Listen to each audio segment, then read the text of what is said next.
Marriage is one of the biggest decisions in life. Pero bakit nga ba maraming tao ang umiiwas o natatakot dito? Marriage, akala ng iba, it's the ultimate happily ever after. Pero para sa iba, parang horror movie na walang ending. Fear, trauma, trust issues, lahat yan nagiging dahilan kung bakit ang kasal ay parang cliff diving na hindi mo alam kung saan ka babagsak. The uncertainty is the magic. Pero ito rin ang dahilan kung bakit maraming tao ang umaatras. I love you so much. So much. And I want to make you happy. I need to make you happy. For me to even have a shot at being happy. Will you marry me?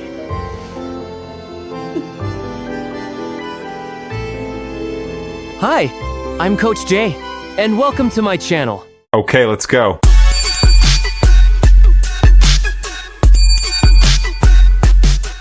Studies show that fear of commitment, perfectionism, trauma, and trust issues all play a role. In fact, research reveals that marriage rates among people aged 25 to 34 dropped from 67% in 1990 to 41% in 2023. Proof that more couples now choose live-in setups over legal vows. Marriage is often painted as the grand finale of love stories.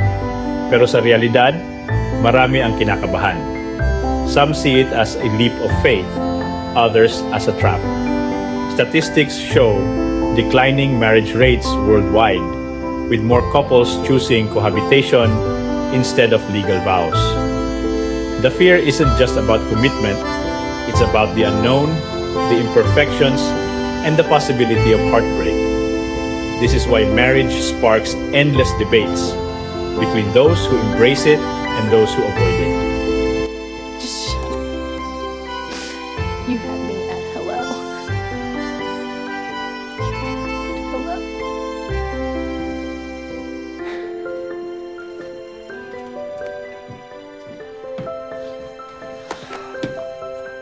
Hey buddy, just a quick one.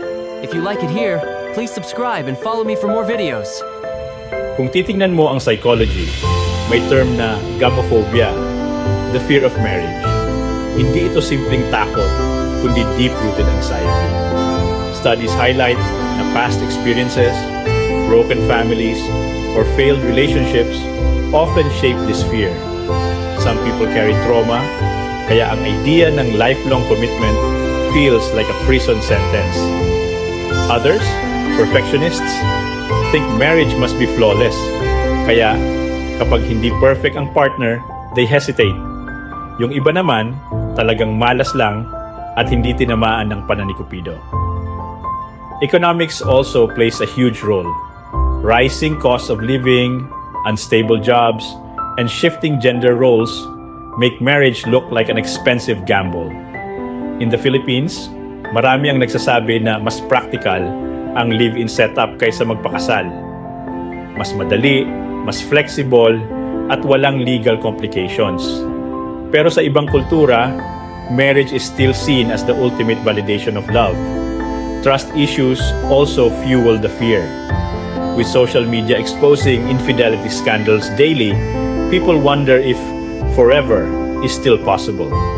Some even ask, are we running out of real men and real women?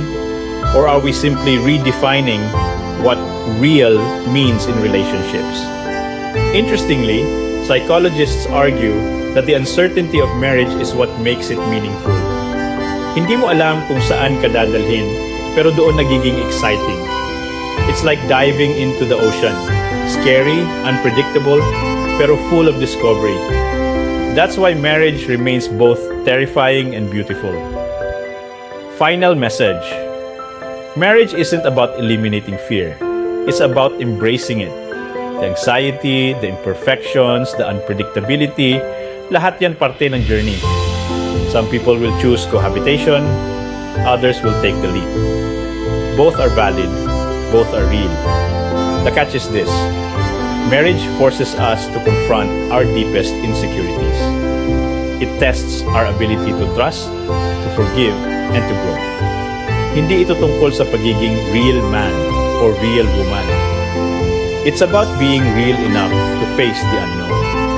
Marriage is not a guarantee of happiness. It's a gamble with love as your only currency. And maybe that's why it's worth thinking twice. It's a very expensive currency. Is that why we call it mahal? I made sure. I'm gonna speak here and you're gonna listen. Fine. Like it or not, things have changed between us. Things changed when we kissed. Things changed when you talked about your tattoo. They changed when you checked me out naked. Oh, I didn't look Yeah, at it. yeah, you did. Now, I completely understand why you act like nothing happened, because you're afraid to admit that you need me if you don't think I feel the same way. So let me be perfectly clear about something. More than clear. Thanks for watching. Don't forget to subscribe and follow me for more videos.